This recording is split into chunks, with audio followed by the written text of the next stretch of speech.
Why is it that at weddings, the only option to get out of marriage is death? Anything else should be a breach of contract, right? I say, hey, uphold the contract. Kill your partner. It's like, why did you kill your wife? It was in the agreement. You could have divorced her. No, they didn't say divorce, they said death.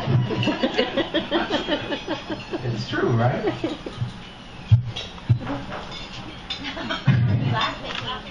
Parents, when you have to make financial decisions, please do not include your children in the process, especially if they're too young to contribute. When I was growing up and I wanted something, my dad would always say, no, we can't afford that. And I'm like, we, Dad? I'm 12. Am I not doing my part? I'm sorry, is my take-home pay not enough for this family? He made me feel guilty. I was always afraid he was going to come up to me and go, look, son, you're not being as productive as we thought you were going to be. We're going to have to let you go. Sorry. Right? Don't discipline your kids by counting them down. That just lets them know how much time they have left to be bad. I was at this restaurant and this guy was like, Timmy, stop it! I'm going to count to 5. And you know what happens at 5. I'm going to bring up the first comedian. He works all over the Baltimore area. He's been featured on Magooby's Joke House. Please give it up for Mike Finazzo.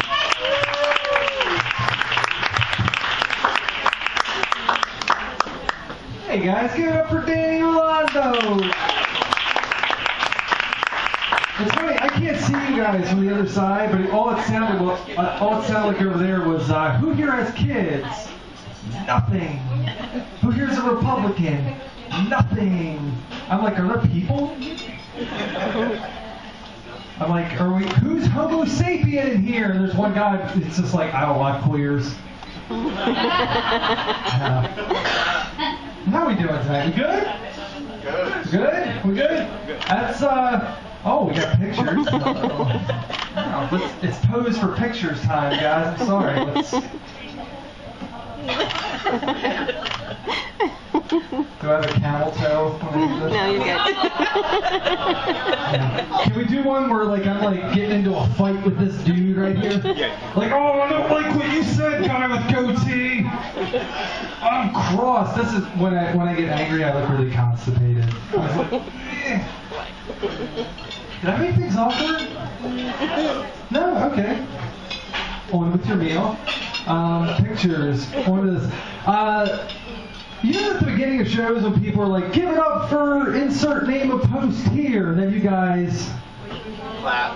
Exactly. That's what we call cheap applause.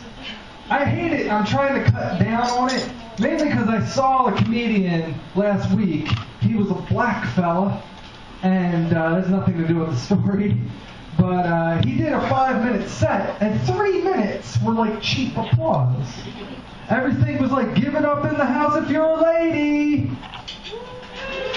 We're about black. Oh, there are no black people in here, so I can't use that example. But like everything, by the end of his set, he was like, hey guys, give it up if your mom slept with Hall & Oates on the 1982 Man-Eater tour. And you're just like, wow, that's really specific. So I'm trying to cut down on that. I'm trying to cut down on a lot of things. I use a lot of time to do this stand-up comedy thing. I drove up here from Baltimore. That's a long drive. I drive around a lot, and I always hate driving because I get really paranoid when cops are in the lane behind me. No matter what's going on, I'm not breaking any laws, but like I always freak out. Like a cop was behind me in the lane on 95, and automatically I threw my cell phone in the back. I was going like 10 miles under the speed limit. And then I realized that it wasn't a cop, it was an airport taxi, and I just swallowed a balloon full of heroin for no reason. Before we go any further, I have a list I made on the way here. I was just thinking on the way up because it's a long drive. I was like, what are the worst things that ever happened to America? And here's what I came up with. Number 1, slavery. I think we all agree with on that one. Number 2 was Pearl Harbor. And 3 was Pearl Harbor the movie starring Ben Affleck. Pearl Harbor the movie just reminds me of how shitty movies have become. Like when my parents were younger, they had awesome movies. They had like Star Wars and The Godfather. I had Jonas Brothers 3D. I knew movies were going downhill when I saw the following Facebook status. There was a girl who actually posted it. She goes, I hope they make movies in heaven. Because in heaven, I want to see Heath Ledger and Gary Coleman make a movie together. Not the joke, lady, but thank you. At first I thought that was like the dumbest thing I'd ever heard, but then I realized if they make movies in heaven, that means they can make movies in hell. And someday I want to see Mel Gibson and Hitler make a buddy cop movie. You know, like Mel's the loose cannon, Hitler's the grizzled old veteran that's way too old for this. And the sequel, Charlie Sheen's their wacky sidekick. I waste a lot of time watching movies. I waste a lot of time watching TV as well. I used to watch Dr. Phil. Anybody here watch Dr. Phil? Alright, I'm going to shit on Dr. Phil for the next 3 minutes, so it's going to be a long haul, guys. I used to like Dr. Phil, and then I found out that Dr. Phil is not a real doctor. Do you guys know that? He's not a real doctor. He's a fake TV doctor. He does not have a degree or a doctorate of any kind. It's all bullshit. Dr. Phil is as much of a doctor as Dr. Dre and Dr. Pepper. Dr. Phil can't just call himself a doctor. People can't do that. You can't just say you're a thing and then be that thing. Like I was in D.C. on the metro, there was a homeless lady getting kicked off the train, and as the police are dragging her away, she's like, I'm the mayor of Washington, D.C. She could have been, I don't know. But the thing is, let's play devil's advocate and say she wasn't. It's not like she's going to be like, I'm the mayor of D.C., and the police are going to be like, holy shit, you are? Well, you were just talking to a pigeon.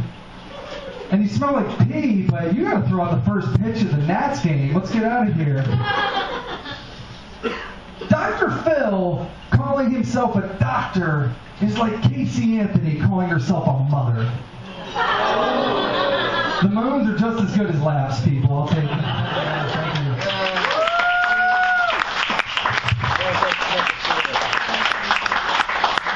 One more time for Mike Finazzo. All right. Argentina on the phone. Woo-hoo! They are taking all our jobs. Okay. I'm sorry, what? Puerto Rican? Okay. She's telling you the good stuff. The bad stuff is that I'm a Puerto Rican Jew. Puerto Rican Jew. Welcome. Well, at least you can afford all the women, that's all. Puerto Rican Jew, that's a good one, right? Yeah. You can handle all the mistresses. Yay. Okay, let's keep this show going. This next lady's been featured at the DC Improv. Please give it up for Jessica Brodkin. Hey, what's up, everybody? How you doing? How you doing? What's up, Puerto Rican Jew? Nice to meet you. And everybody and your entourage. The whole room here. How you guys doing? Good? Excellent. Awesome. So, it's good to see you here. Hey. That was a one-way question. You gotta zip your flap. That was to entice you. I want a Puerto Rican Jewish lover. That's my dream. So It's working. it's working. That's what you need. You can't even stand here. Is this your lovely girlfriend here? No, that's my wife. That's your wife. I'm sorry. I'm so sorry. I'm so sorry. I Oh, would good be very times. sorry later tonight. Yeah, I'm sure. Oh, thank you. Yeah. Hey guys, all right, have a good night. I'm glad we kept you here. Hi, good night. So, the economy sucks. I think we can agree on that, right? Yeah, we all know this.